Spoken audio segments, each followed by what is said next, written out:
Welcome to our latest episode in the Saxon series. Chris Cantor and me, Martin Tardinga, take a long and hard look at current Saxon affairs.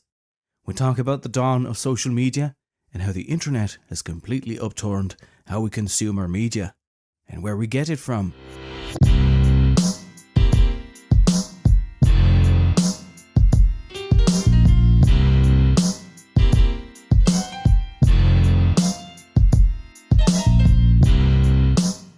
So, we're back.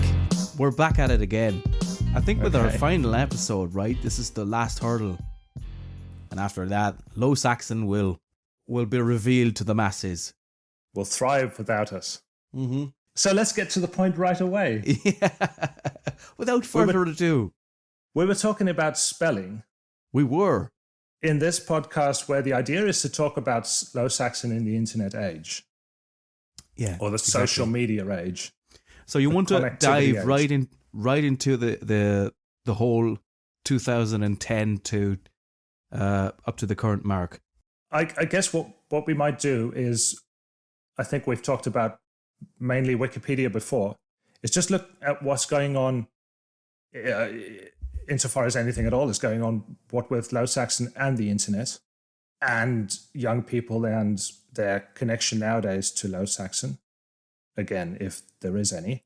But spelling, of course, is not necessarily to do with the internet, but I'm not sure we'd covered that yet. Well, it may be in some way, because you need to have a certain standard for AI and Google and whatever you have to be able to make sense of this language, right? So if you have a garbled version of Dutch or of High German, Google is going to discard it or either classify it as some form of Dutch or German. Of course, spelling is essential to get your point across, but this has been the case long before the existence of the internet. And this goes back to what I was saying before. We were doing a recording, it didn't go quite right. So I'll try and summarize and be shorter about what I was saying just now, is that spelling as an issue and as a conversation between people who are involved in with whatever minority language and with the revival efforts and trying to reverse trends of language decline, there is something, and this goes for pretty much any struggling language, something like the spelling wars. Okay, and the question for me has been, like, I'm always interested in the sociological perspective of what's going on. Why do people do what they do?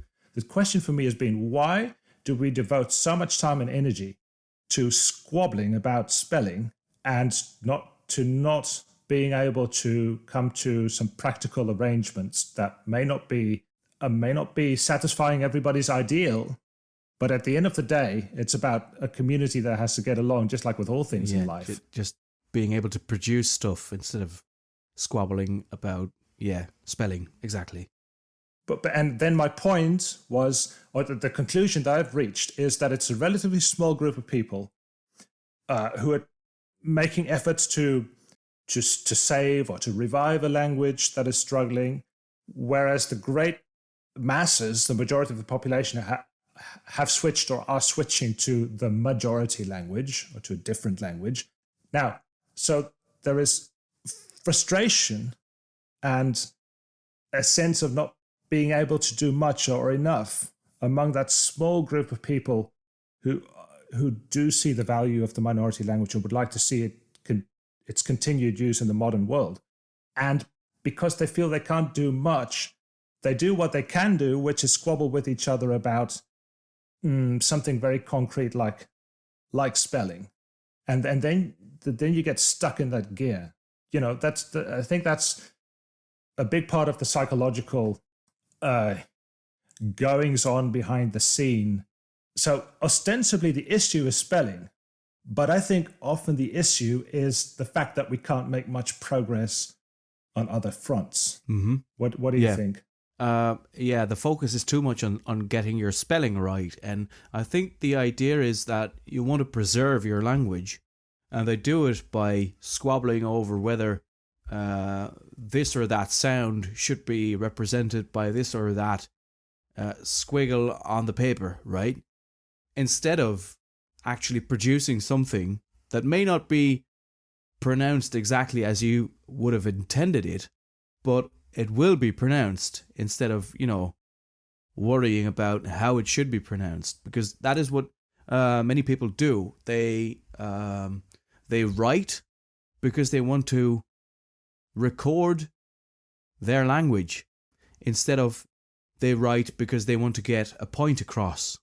Yes, what you're referring to is that we tend to get overly phonetic because Exactly. Well, John Doe is writing down the way he spoke, his family spoke when he was growing up, and he still hears his mother and father of blessed memory in his head, and he wants to get down on the paper exactly how that sounded and how it was different from the standard language. Exactly. And he thinks, well, if I pinpoint exactly how the language was produced by himself and his very narrow set of people he knew, without being open-minded as to allow other people to have their own variety or have their own interpretation of that. They don't allow anyone else to pronounce it in a different manner. They just want everyone to read it as precisely as they spoke. But that's not the point of writing, right? It's about getting a message across. It's about inspiring people, or, entertaining people, entertaining thoughts. And I always find it a bit funny that you're expecting people who might live as far away as 600 kilometers down the road, right, to have the exact same pronunciation as you. And you won't allow any one of them to pronounce things, in their own dialect. Yes. So, this is about getting to a system where there is a consistent way of writing Low Saxon, which is not identical to the way we write Dutch, say, or standard German. Mm-hmm. But that system is a unitary system that doesn't catch all the nuances necessarily of how we speak in this town or that village or that hamlet. But all those differences, there are too many to capture them, with the written word on the page. But aside from that, I see John Doe sitting there writing up his childhood reminiscences. This is something that language enthusiasts do, and again, if you look at what is easier to do and what is very difficult to do, what would be very useful to do if you care about, say, Low Saxon, is to interact in a modern setting with young people who represent the future, with children, with young adults and adolescents, in and about Low Saxon. Often that would be a school setting, in line with policy that's been created to ensure that Low Saxon has its place in young people's lives, whether or not through the school setting. Now, all of that is very difficult because it takes a lot of heavy lifting to get that going. Okay. On the other end of the spectrum, what's easier to do is to sit down by yourself and write stuff in this language that you care about. Okay. And then other people are doing the same. And then when it comes to interacting, well, John Doe will say to Jane Doe, well, look, I think really you ought to spell that a different way. Because that's the easier part of it. The very difficult part, most of us are not. I'm not involved. I'm not suitable for this anyway. But I'm not involved with efforts to introduce or solidify Low Saxon in a school setting. Okay, I'm more on the writing end of the spectrum. But I think that's fine in my case because that's exactly what I was. I'm all about writing and literature and all that. But at the same time, with everything that we've said so far, I don't want to get bogged down in. I'm very wary of this phenomenon of getting bogged down in spelling wars that is bugging minority languages, whether it's Low Saxon, whether it's Cornish, where this has been a huge issue all through the 20th century and into the 21st century, the spelling wars that have really, embittered people and scared people away from revival efforts. Mm-hmm. Yeah. Right. But in the end, it's all about getting people to speak the language again, right? And we have a thing called the internet, which has taken a huge flight into allowing people to produce things themselves. The whole system of, regional and national television and radio stations being the dominant force of language cultivation, that system has been completely upturned. People now can listen to radio stations from all over the world, tune into YouTube for documentaries, for language courses, for anything that you want to find is available online if someone's taken the time to produce it, right? So, and that is a thing with the internet revolution. There are loads of people who aren't as tech savvy, aren't as, devoted to learning new things because they're elderly people and they've seen enough of the world and they don't care about these new things anymore. These newfangled, Niemotske Flantuten. Yeah, as you describe this, that's a wonderful word, by the way. What exactly does Flantuten mean? What does it mean? Antics, I think. Yeah. Okay, so as you describe this, I feel like I've got one foot in this old world and one foot in the new world. I think you do. Straddle. How difficult it was to get this meeting going. There you go. Exactly. I'm the very last generation that grew up entirely without the internet. Mm-hmm. Yeah, and I can tell it was introduced when I grew up, but it wasn't as available as it is now. It's commonly available to anyone, even the remotest of communities in Polynesia.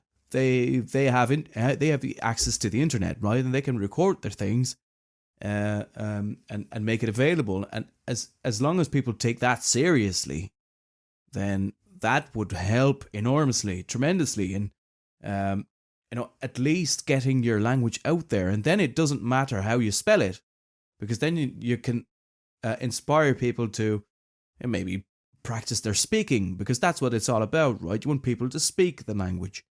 Well, exactly, because writing stories or poems in your minority language, it's not necessarily something that is immediately going to draw the attention of the young people you would ideally like to involve. And what I think you place a lot of emphasis on you have a podcast called Watata, in Twens, Low Saxon, which is quite popular. It's not this rarefied intellectual conversation about the theoretical aspects of language. No, it's about what's going on in the community and a lot of jokes. It's very low-key and informal. Low-key banter. Low-key banter. And it's spoken. It is spoken. It's not about spelling, squabbles and... Mm-hmm. It's used as a vehicle, not as a goal, right? It's not a goal as such to speak about the language in the language. It's used as a vehicle to just talk about life, things that are relevant right now, things that are happening just outside of your front door. Well, you mentioned something there because, clearly, and this is inevitable up to a point, a lot of the conversation or communication or writing about in Low Saxon tends to be about Low Saxon. Exactly. And that is a very narrow sort of outlook for, only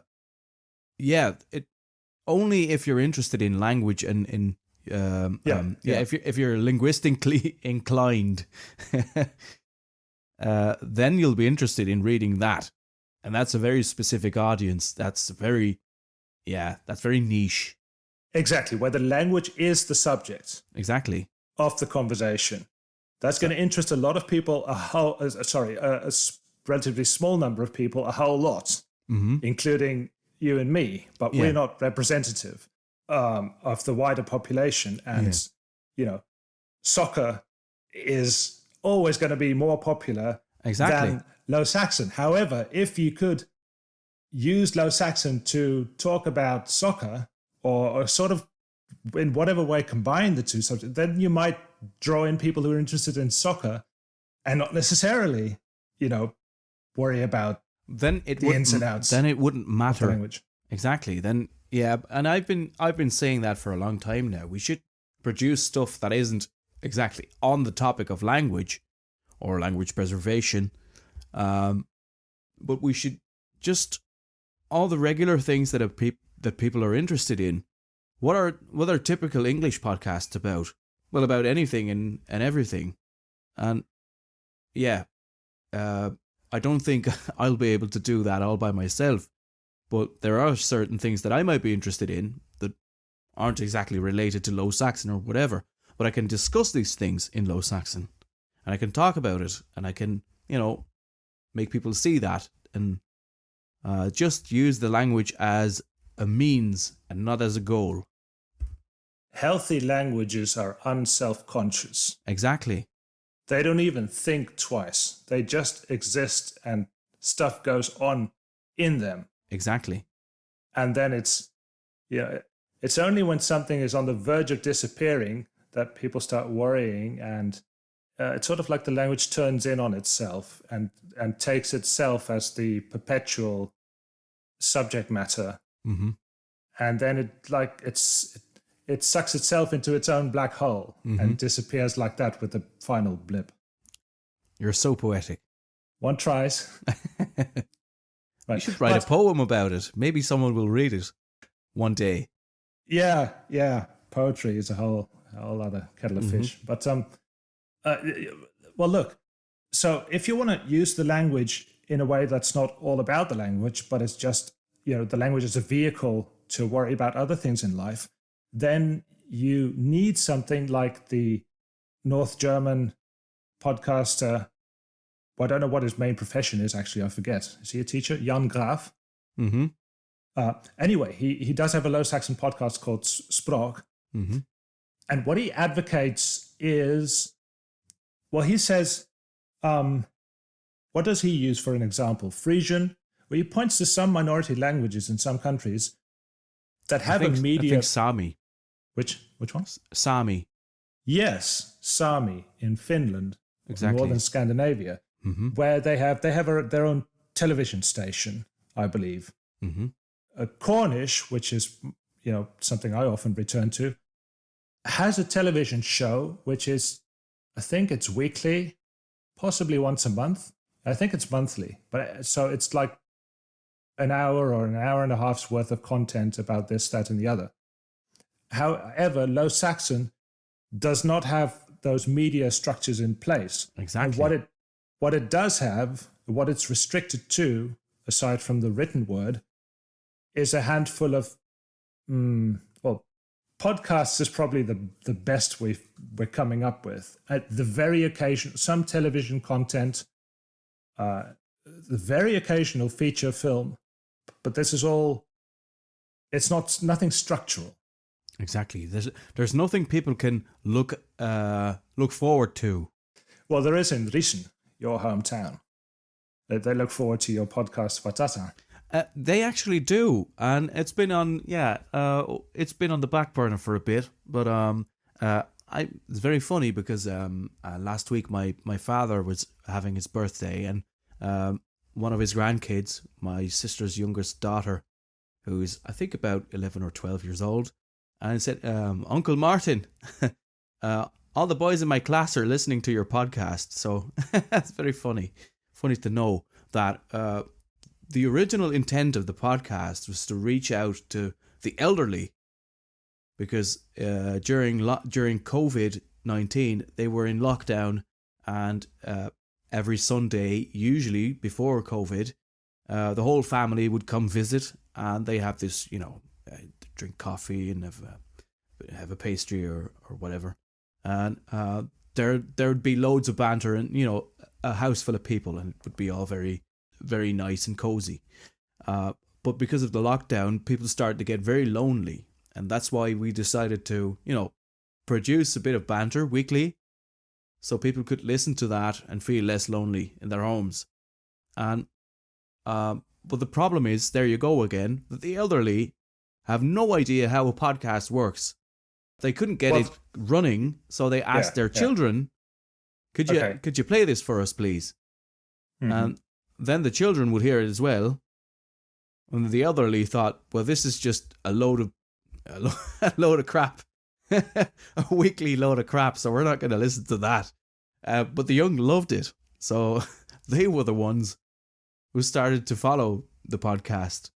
And now this is the first time I've heard that, Gen Z is actually very interested, and that there's, young teenagers who are very interested in the language, which is very funny. What I wanted to say is that the older generations have always assumed that the young aren't interested, and they don't want to know, and they think it's boorish. But that's what the elderly generations have been telling them. But the younger generations, as I said, they're much more world savvy. They're no longer restricted or reliant on, the traditional sort of outlets for your news gathering. And so you're saying if you offer the content through these new dynamic channels and applications and online highways and byways that young people use, they might actually well be interested in it if the content is available. Absolutely. It's what they've been saying. I think in one of the last podcasts of Vatata, we said we were thinking about quitting because, COVID's over in the Netherlands. But then we received someone who said, don't you dare stopping. Because me and my friends are listening all the time. So was that a huge boost? Or Yeah, of course. It's good for morale, because we've been thinking about, what does it entail, and what does it do, and nobody notices it, it's for most, or for many young people, it's the only normal sort of exposure they get to the language right now, because their parents you call your output normal. The kind of stuff you lay on people in Vatata. It can be described in many ways, but normal is not the first word that comes to mind. Well, I mean, it's used in a normal manner.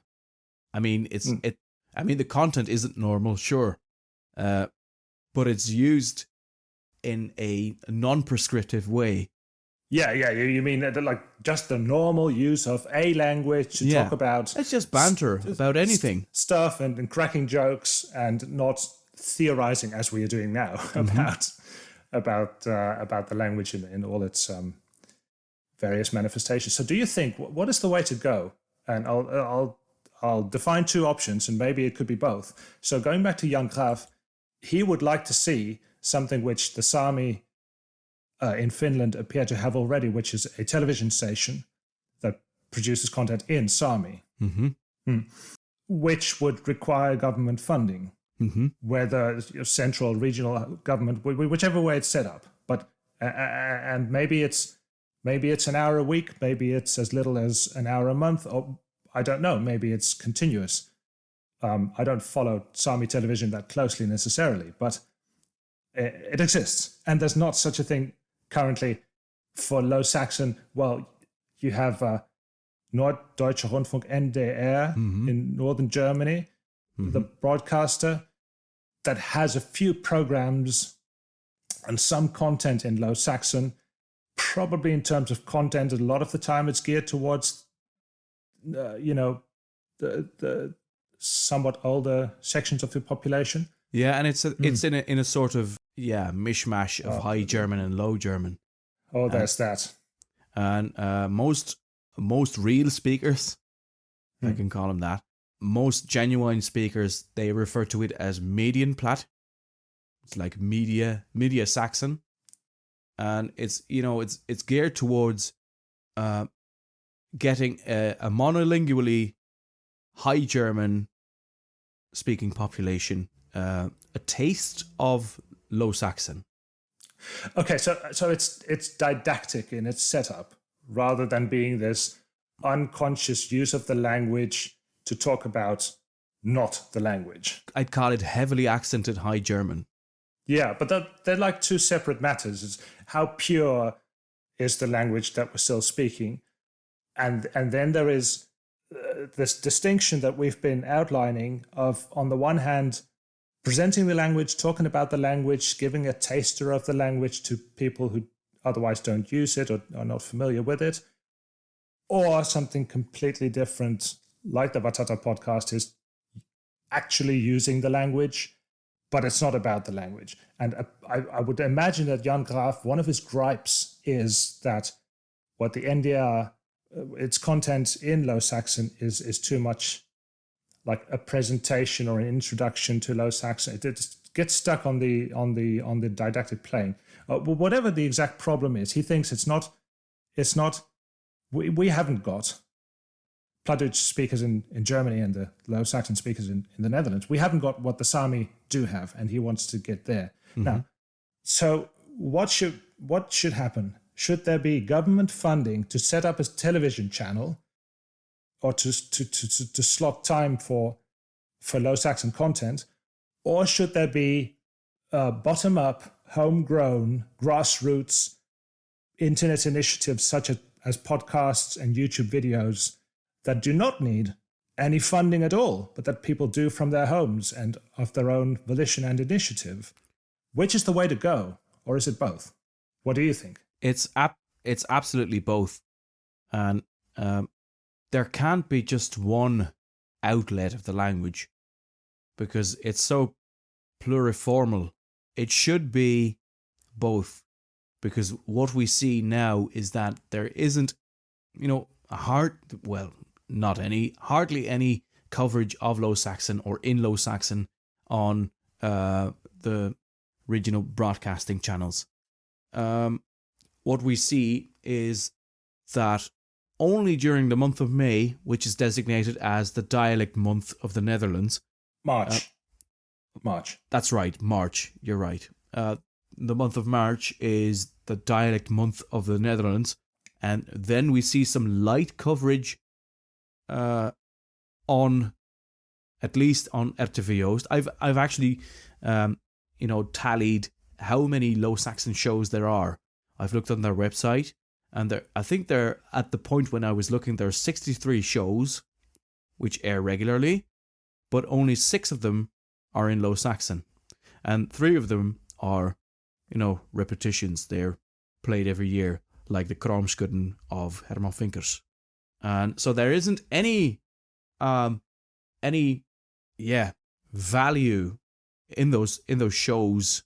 I mean, it isn't presented as something that you'd use to communicate in, to make talk shows in, or to make sports shows in. Like you said, there's this discussion going on about VI, which is Voetbal International, which is a talk show on football, right?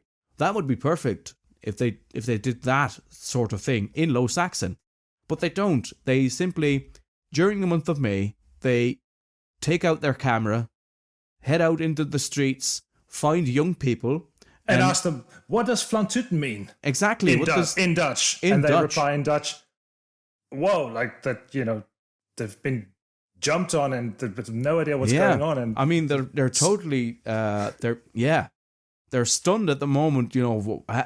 There's a big camera in their faces, and there's people asking them about a language that they, barely speak, but if they do, and some do, they're asked for obsolete words and obsolete expressions, and then in Dutch. In Dutch. Yeah, exactly. The conversation itself is in Dutch and is offered in Dutch. And that tells the people that they should give a more favourable answer towards Dutch.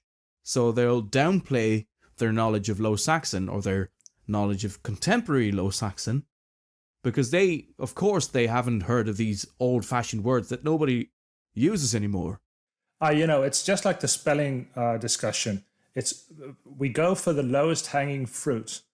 So for us language enthusiasts, the lowest hanging fruit is squabbling about spelling rather than the difficult stuff like engaging young people and, Low Saxon in schools or interactive multimedia content or what have you. Go ahead. But this touches upon something I heard a few weeks ago when I was in Wolvera, somewhere up in Friesland, and there was this conference about Low Saxon and what should we do and how should we attract more young people. And there was this lady who's been very much involved in getting a teacher training program in Low Saxon going. But was this Wilhelmine? What's her name? Yeah, Wilhelmine Zwart, exactly. Yeah. And well, she's set up a nice institution right now, but one of the biggest issues she runs into is that there isn't any material in Low Saxon on any topic other than Low Saxon. So if you look at, for instance, Omroep Friesland, the regional broadcasting service for Frisia, they just make daily stuff about, the daily things that are going on in Friesland. And they have this educational material in Frisian. But we don't have that. So it would be very hard for teachers who are willing and able to, to teach in Low Saxon, to use Low Saxon as a teaching language, to have any example material in Low Saxon. So, for instance, on the topic of geography or biology or what have you, there isn't any stuff of that available.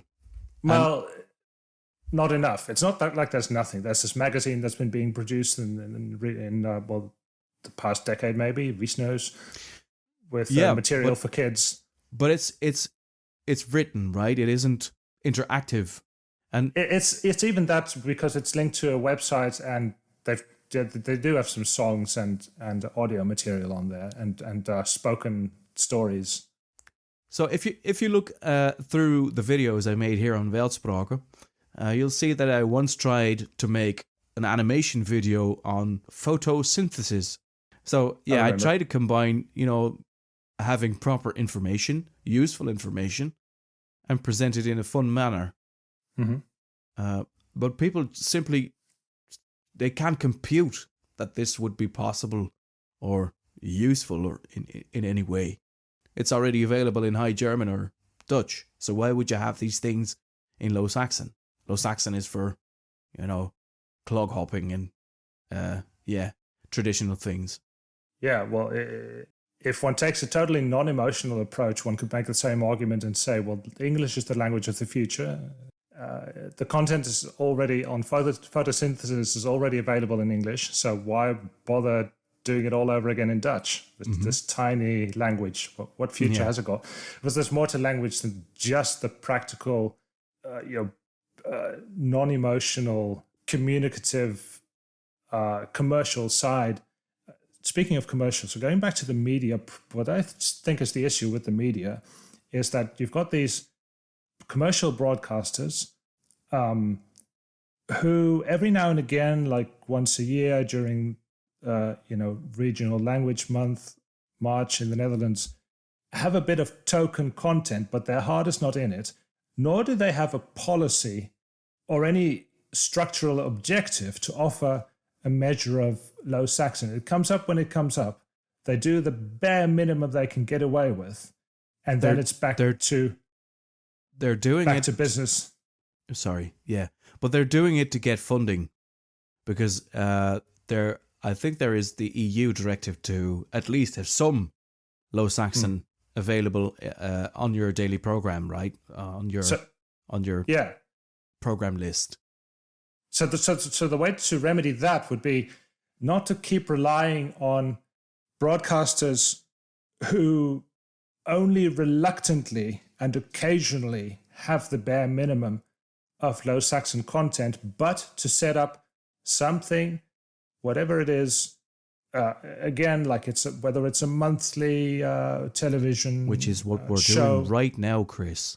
This is the whole idea of Weltsprache is this: to have an outlet that takes the language seriously and produces stuff not only in the language, but on the language, and not only about the language, but using the language as a regular mode of communication, as a modern, fit for 2022, 2023, and onwards sort of language. So Martin, let's look at what there actually is. So let's try and do a bit of a recap. Or a tally or an overview of Saxon content. For instance, speaking of podcasts, I made a list of Low Saxon podcasts in the Netherlands and Germany, or things that resemble a podcast. Like it could be a YouTube video, but there's then a series of videos at least with a similar structure. And let's see, 1, 2, 3, 4, 5, 6, 7, 8, 9. So roughly 9 or 10 currently things that I found in terms of podcasts. Some of them a bit more consequential than others. So there's that. Vatata is one of them, obviously. Aside from that, now, there are, I think, about 3, well, there's a handful of groups on Facebook for communication in and about Low Saxon. However, they're not earth-shattering. But even if, like, the biggest of them have nearly 10,000 members, it's only a handful of people who actually ever write anything. And it tends to be the same handful of people. And you wonder where the other 9,000 are when they chose to subscribe and whether they ever look at the content or whether it doesn't even come up in their stream. What I'm getting at is, while there is a little bit going on about Low Saxon on Facebook, it's very little, a very few people who write anything consequential.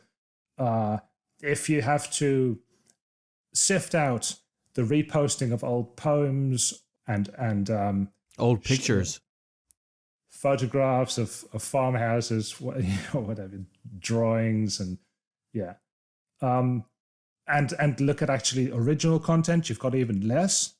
Then after Facebook, there is Wikipedia, where you have a bit of a parallel issue where, okay, so there's 2 Low Saxon Wikipedia versions, Dutch Low Saxon and German Low Saxon. They now have a fair number of articles. The German one is bigger. For Dutch, we're at, where are we now? I think 7,500 up to 7,600. Yeah. And the German one may actually be 10 times bigger. I'm not sure. They started earlier. But on the other hand, this content is also being written by literally 1 or 2 or 3 persons at a time.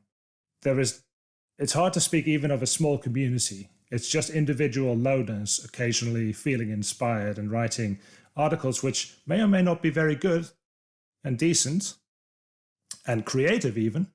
There's some very creative, not creative in the sense of made up stuff, like it's an encyclopedia, but creative in the sense that it's a real original article using Low Saxon rather than being a copy or a translation from another language. But there's an infinitesimally tiny number of people keeping that up. And if they stopped, the whole thing would implode, or it would only be, spam policing. So that's Wikipedia for you. Now, that's not just Low Saxon where it looks like that. I think a huge number of Wikipedia versions rely on your individual loner who the village who freak inspiredly is right. Perhaps, hey. So take West Flemish in Belgium. The Wikipedia version in West Flemish. When I looked at it a couple of months ago, there was one person, a lady as it happens, one person who is currently active there. She's the only one. This is for a language, West Flemish. I don't know how many people speak it, but I guess hundreds of thousands at the very least, which is far more alive than Low Saxon is. Young people still speak West Flemish. However, apparently no one, with literally one exception at the moment, feels called to actually write on Wikipedia in West Flemish and produce encyclopedic content. Okay, so Facebook, Wikipedia, podcasts, I should give the floor to you for other media that are out there, like Yes. TikTok. And I was going to say that Facebook is nearly dead. It's ancient history. You'll see that there might be some people in their 20s on Facebook, but younger than that, people don't care about Facebook anymore. They've all made the switch to either Instagram, and even Instagram, the Gen Z generation, they're a great bunch. They call Instagram the Facebook for millennials. So they say the Facebook, that's for elderly people now.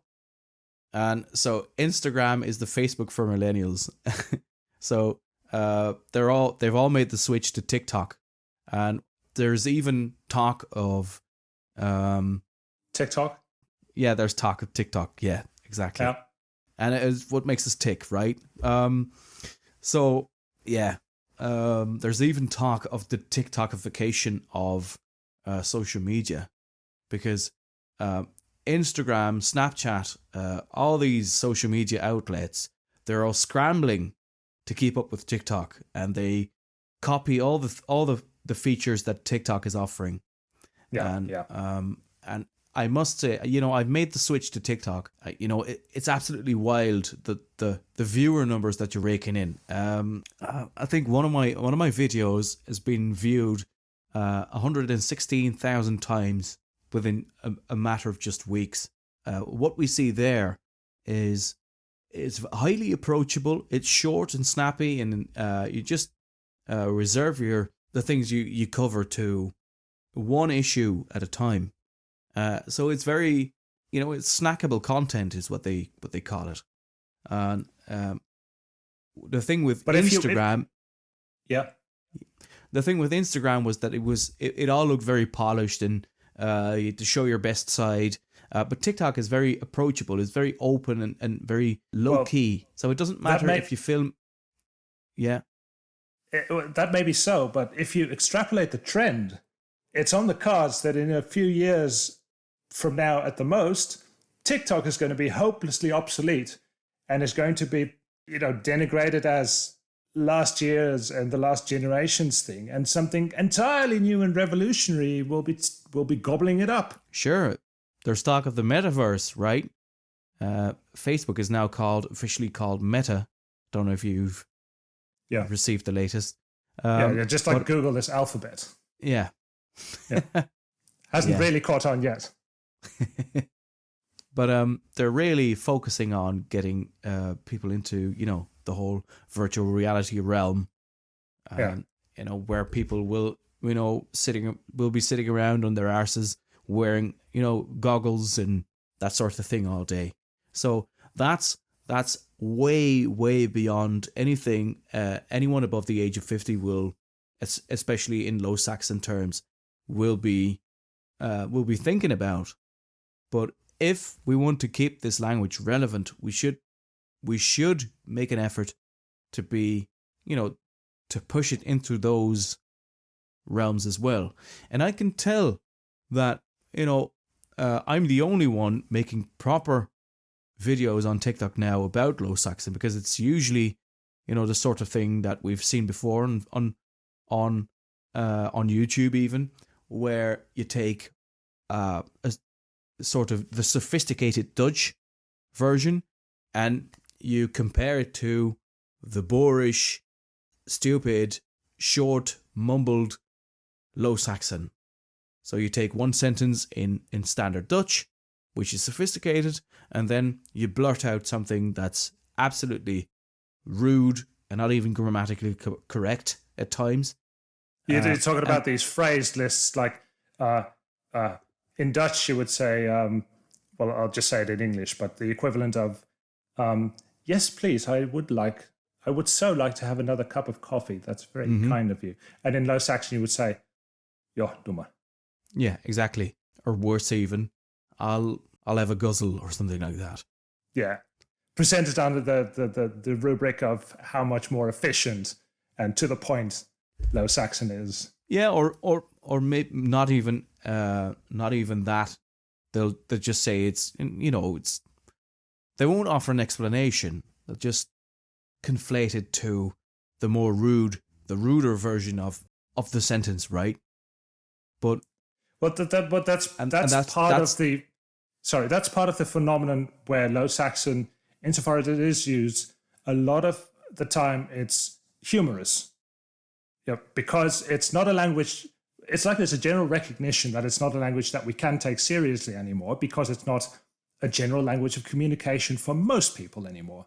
Mm-hmm. In ever smaller, shrinking circles, it still is, but most of the time, it's just fit for jokes. So you get the memes, you get the funny word lists, you get these street interviews where someone is suddenly challenged to produce a translation of a curious Saxon word that doesn't have a direct equivalent in Dutch or in German.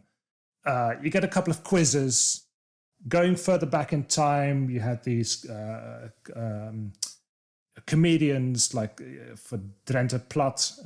Like the this reviews. Goes back, the pantomimes and review and vaudeville, whatever. It goes back decades. The phenomenon that, insofar as the language is used, it's not being taken entirely seriously anymore, and the content is crude and it's poop and piss humor. It's boorish, and this has been adopted in the internet age. Mm-hmm. So you also find that you find the memes on Facebook, you find the crude jokes perhaps on TikTok. So that's an additional challenge. It's not just the representation of Low Saxon and their presence in those new media, but how do you present it in a more serious way and something that goes beyond? That's true, but the thing I was trying to tell is that, of course, I don't make that sort of content on TikTok, but I get a good response and that's what struck me. I mean, I make very serious videos about, this word means this or that. And a few days ago, I uploaded a video on where I get up from work. I put on my shoes, I pick up my rucksack, and I shift my chair up under the desk. I switch off the light, I close the door, and I leave. And I just describe in Low Saxon what I'm doing. I just say, "Ik doe de skone aan." I put my shoes on, right? And I write as an overlay how it should be spelled, and people respond to that. They love that. They like that very much. I can look at my telephone right now and see how many views I've mustered at this point for that video. Let's see. Profile. Nearly 2,500 views. 14 responses and 151 likes. So people are quite interested. And just because it's so absent, people are generally or genuinely interested in it again. I get that from a lot of Gen Z people who are, actually very interested, and they want to learn this language, but it isn't out there. And the only things that are out there are these outdated dialect nights where elderly people, blow each other's horns and that, oh, you've made such a great poem again, or what a wonderful story about the olden days. Yeah, that doesn't attract the young folk. And so aside from you, is there anyone else using Low Saxon that you've seen on, say, TikTok? Yes, and I've already also come across some people who actually, make some content with a bit of banter. Mostly people in the more practical professions, such as bricklayers and that sort of thing. They just have, they crack a joke with their colleagues, and they record that, and that's content, right? And you see the language being used, and people like a lot. Yeah, but it's not hard to like, but if it takes clicking a button. Right. So, is there any other medium, online medium that we haven't mentioned at all yet? We've barely touched on Facebook, but is there like another app or something, some newfangled thing like TikTok, where there's anything around Low Saxon going on? that you I know? think there's still many people using Snapchat. And I don't use it anymore because it's too much for me. I need to work occasionally, and there's a lot going on behind closed doors. That's what I'm trying to say. So people just post content, and it'll be available for 24 hours, and then it disappears, and that's the charm of it, right? Because you don't want everything that you do be available all the time. And the whole idea of Snapchat is that it disappears after a while. But a Snapchat, is it like for conversation between friends like WhatsApp, or is it also for broadcasting content that reaches people you don't know yourself? Well, you can accept people to follow you, right? You can indicate that, if you get requests from people who want to follow you, that they'll see your hidden content as well. So yeah, there is a lot going on. It has the potential of reaching, thousands, 10,000s of people. Mm-hmm. So yeah, but we just don't know because we can't see it. So I imagine that it is used occasionally there in the manner that we just discussed. Okay. Right. Let me try to play devil's advocate, which is just a thing for me. So what I see you describing a lot of the time is somebody who's inspired, possibly enlightened, like your good self, puts out content in Saxon, tries to engage people in very creative and new ways. It garners views, it garners likes, it garners the occasional comment. But that is kind of like the passive side of things. So there's just like Wikipedia articles being written, it's the individual loner who is inspiredly doing stuff, and then there's a wider passive community that's, consumers will consume 30 seconds of content, will give it a like, a thumbs up, but they don't need to do much or change their standard language, lived way of life. Is it making much of a splash? Well, the funny thing is, we've just had King's Day, right? In these regions, we tend to celebrate that by putting up a big tent and drink lots of beer. And so we did that, and I walked around through the tent on King's Night, and I was recognized by lots of young people, lots of teenagers. Oh, you're the guy from TikTok, and I love what you do, and I want to learn Low Saxon as well. So I get that a lot, and it's really funny to see how interested they actually are, and it's good to see. I've had a flash of insight. So what you're doing is you're tickling and prodding and hinting at possibilities. You're saying, hey, Low Saxon as part of our regional culture exists. You can do modern stuff in it. You can use it in unexpected ways in new media, and it does get positive responses, including, or perhaps even mostly, from young or youngish people who don't necessarily use Low Saxon in their day-to-day lives. But you get, what you do is you demonstrate that there is a potential of a broader interest in more Low Saxon in our lives. But that's Absolutely. What you do. But it takes more then to harvest or to use that potential. This is what has to be done more structurally, where budgets are going to come into play, stuff that has to be done in schools, stuff that the government has to be involved with, if we're going to make any headway. Absolutely. Yeah. So, but your role, which is not unimportant then, or one of the things you do, or one of your achievements, is to demonstrate that, okay, now, if you only used Low Saxon in the old ways to describe farm life as it was 100 years ago, okay, young people are not going to be tremendously engaged in that way. If you use it in a completely different way, in touch with life as it is lived today, then it's a whole different subject matter. Absolutely. And I think we need to show that. We need to show that it's still relevant, right? If you want people to use it as part of their identity. It's not just a role you're playing. It's not just, a jacket you put on occasionally, or a sort of uniform. It's part of you, right? It's part of your skin. Sometimes you use it. One of the things that struck me, right? One of the things that struck me about the comment my niece made, right? That some of her classmates are interested in listening to Watatka podcast, is that for that generation, it's okay if you don't like it, but it's also okay if you do, right? She indicated that it wasn't for her.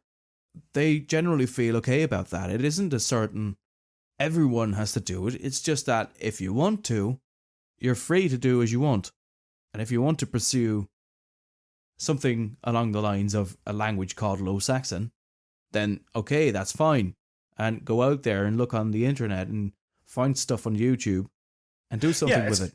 It's out there as an optional thing to I don't know, to occupy yourself with or not. But at least it's divested of the old, mantle of ridicule. And when I was growing up, the only prism through which us kids saw the regional language was it was spoken by elderly people in old age homes a lot of the time, and by farmers, those two groups. Yeah. It was, it was inarticulate. It was yesterday's thing. It was boorish.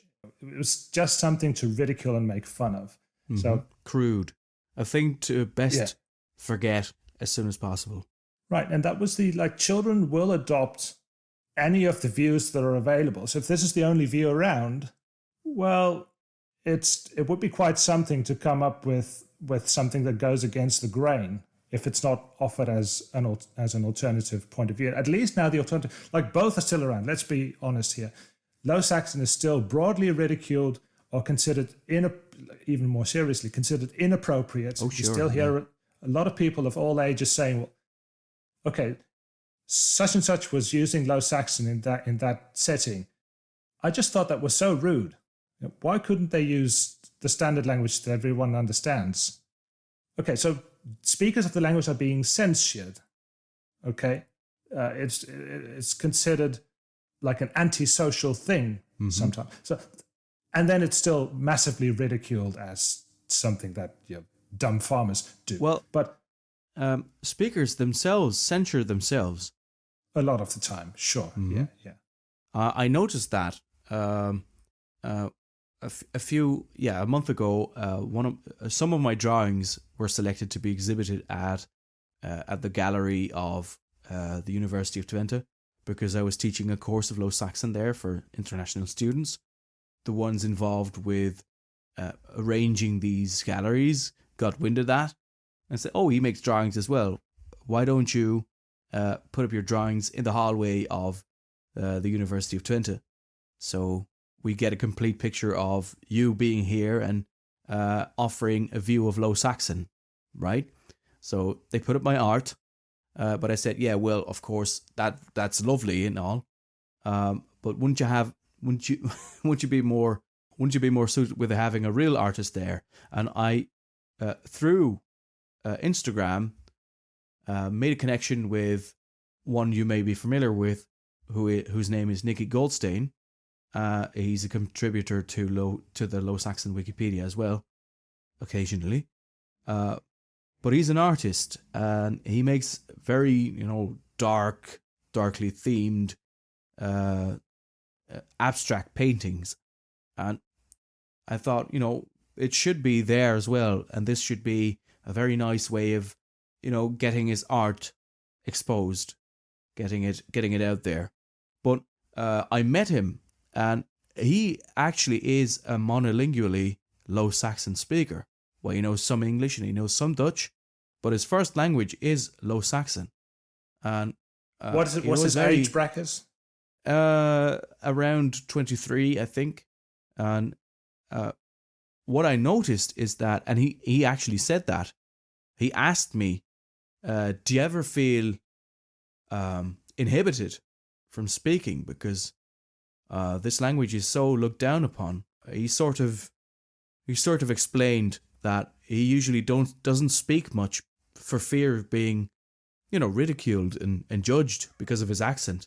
But then again, he's an artist. He says, it's kind of fitting that an artist who's a bit of a lone wolf who a bit, in his own world would make such expressive art. So it's part of his artist persona. It's become part of his the way he presents himself, right? But he feels inhibited to speak out freely. He doesn't say much.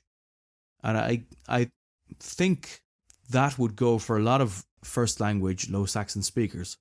They just don't express themselves because they'd feel they'd be ridiculed for it and not be taken seriously because of their accent or... Yeah, notwithstanding campaign slogans that you've seen, like you could Twents praten maar niet laten. Mm-hmm. You praat maar Fries. Mm-hmm.